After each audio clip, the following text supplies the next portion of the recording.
Police ഇതാ banner ഉയർത്തുകയാണ്. പിരിഞ്ഞു പോകണം എന്നാവശ്യപ്പെടുന്ന ബാനർ പോലീസ് അവിടെ ഉയർത്തുകയാണ്. കണ്ണീർ വാതകം പ്രയോഗിക്കും എന്ന മുന്നറിയിപ്പ് നൽകുകയാണ്. പോലീസ് മുന്നറിയിപ്പ് നൽകുകയാണ്. കണ്ണീർ വാതകം പ്രയോഗിക്കുമെന്ന ബാനർ പോലീസ് ഉയർത്തിയിട്ടുണ്ട്. ഉച്ചഭാഷണിയിലൂടെ പോലീസ് വിളിച്ചു പറയുകയും ചെയ്യുന്നുണ്ട്. കണ്ണീർ വാതകം പ്രയോഗിക്കും.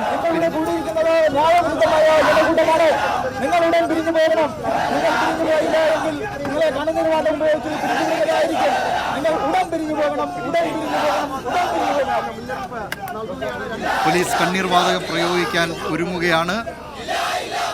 ന്യായവിരുദ്ധമായി സംഘം ചേർന്നിട്ടുള്ള ജനക്കൂട്ടം പിരിഞ്ഞു പോകണമില്ലെങ്കിൽ കണ്ണീർ വാതകം പ്രയോഗിക്കും എന്ന മുന്നറിയിപ്പ് പോലീസ് ഉച്ചഭാഷണിയിലൂടെയും ബാനർ ഉയർത്തിയും നൽകുന്നുണ്ട്.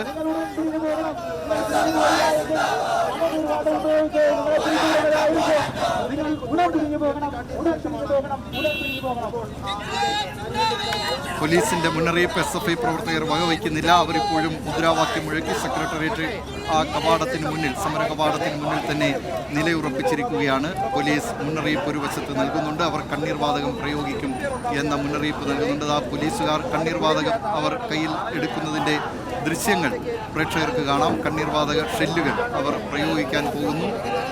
പോലീസ് മുന്നറിയിപ്പ് നൽകി. അവർ സൈറൺ മുഴക്കുന്നുണ്ട്. ഇതാ വീണ്ടും ജലപീരങ്കി പ്രയോഗിക്കുകയാണ്. SFI പ്രവർത്തകരെ പിരിച്ചുവിടുന്നതിന് വീണ്ടും 5ാം തവണയും ജലപീരങ്കി പ്രയോഗിക്കുകയാണ്. SFI പ്രവർത്തകർ അവർ പക്ഷേ പിന്തിരിഞ്ഞു പോകാൻ തയ്യാറാകുന്നില്ല. കണ്ണീർ വാതകം പ്രയോഗിച്ച് പ്രവർത്തകരെ പിരിച്ചുവിടും എന്ന മുന്നറിയിപ്പ് ഇതിനകം തന്നെ പോലീസ് നൽകിയിട്ടുണ്ട്. അവർ ചുവന്ന ബാനർ ഉയർത്തി ഈ കാര്യം അറിയിച്ചിട്ടുണ്ട്. അതോടൊപ്പം തന്നെ ഉച്ചഭാഷണിയിലൂടെ പോലീസ് ഇക്കാര്യം അറിയിച്ചു. ഇതാ പോലീസ് വാഹനത്തിന് മുന്നിലേക്ക് SFI പ്രവർത്തകർ ചിലർ എത്തുന്നതിൻ്റെ ദൃശ്യങ്ങളും പ്രേക്ഷകർക്ക് കാണാം.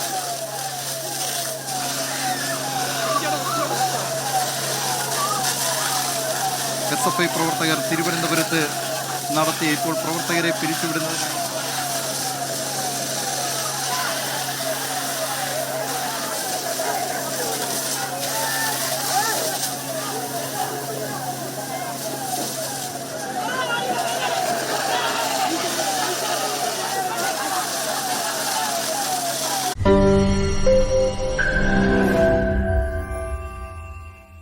ലോകത്തെവിടെയായാലും ഏത് സമയത്തും 24 വാർത്തകളും ഓഗ്മെന്റഡ് റിയാലിറ്റി പാക്കേജുകളും എക്സ്പ്ലെയിനറുകളും വിശദമായി കാണാൻ ഞങ്ങളുടെ യൂട്യൂബ് ചാനൽ നിങ്ങൾക്ക് സബ്സ്ക്രൈബ് ചെയ്യാം.